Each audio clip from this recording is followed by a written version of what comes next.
Welcome to Amsterdam. Today I'm going to be checking out one of my favourite retail spaces, Hutspot. Hutspot is basically like a creative space that you can come and hang out, grab a coffee, buy some stuff if you want to, even get a beard trim or a haircut from the barbers here. But we're going to go and check it out today and speak to Sarah, the creative director.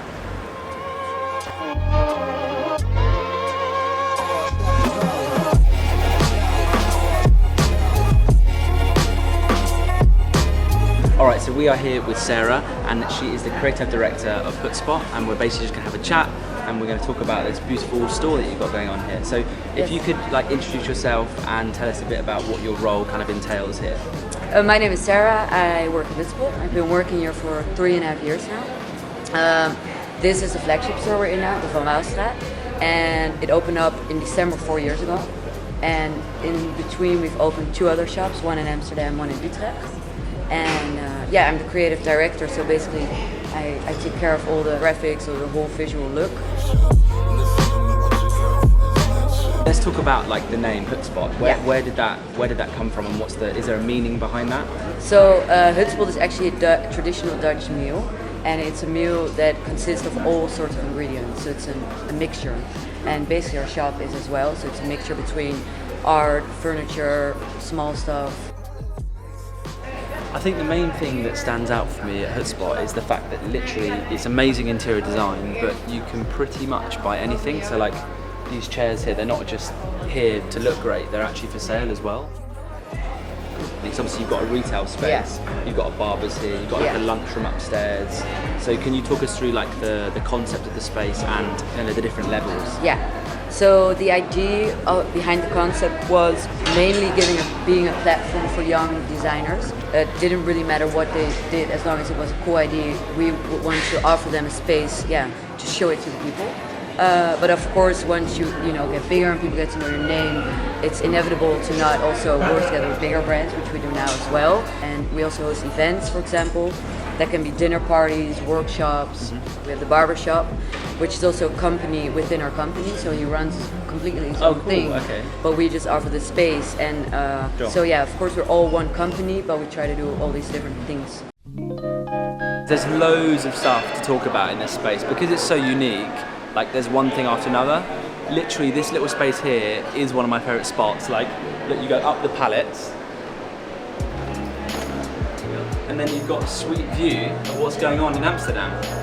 Do you think that opening retail it's important to have a unique twist on just having a store with items of clothing and stuff like that? Of course, you can open a very specific high-end fashion shop, which I still believe in. It depends on where you open it and how, if you have the right target group. But I think this is way more the whole experience. So it's also inspiring in a way. Sure. So not only for the shopping part, so for actually buying, but also just the beer. Absolutely. People have meetings upstairs, brainstorm sessions. They rent our space to have launches for whatever, and I think that's cool.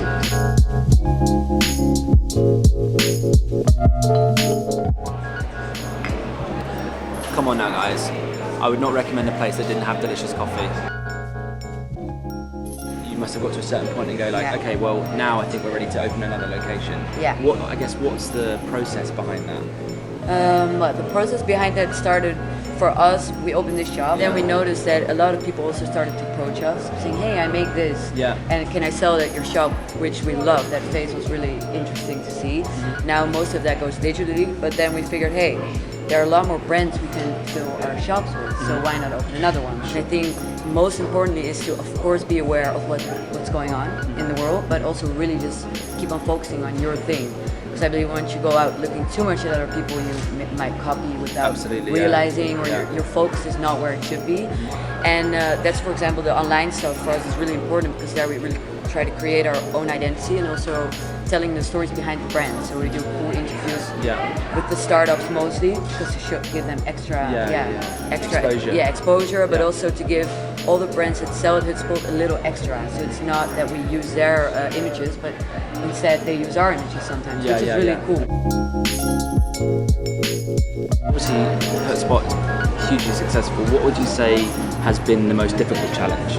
I think the most difficult moment was where where you go from being a real startup, where you can make mistakes, where it's fine if this is not really perfect yet, to really becoming a business, like a steady business. But now we have 60 to 70 people in total working for Hutspot within 3.5 years. So I guess it's like having that culture at the start within a small kind of unit, and then having to keep that throughout as you grow. It's quite difficult to kind of instill that culture through. And keep the same feel for everyone, whether it's someone, as I said before, who's working here for one day, or full-timers, or that is an important challenge, or a difficult challenge, especially when you're all young. But so far, I think we're pretty happy about that. Amazing. Yeah. Well, listen, thank you so much. Yeah. You know, thank you for letting us come in and film the beautiful store. Of course. Thank you for coming. That's cool. Thank you. Okay, I hope you guys have enjoyed this video. If you have, make sure you give it a like and subscribe for more videos just like this. Big thank you to Hutspot for letting us come and film this video here. Make sure you check them out if you're in Amsterdam or Utrecht. I will leave all their links in the description below, and I'll see you guys soon.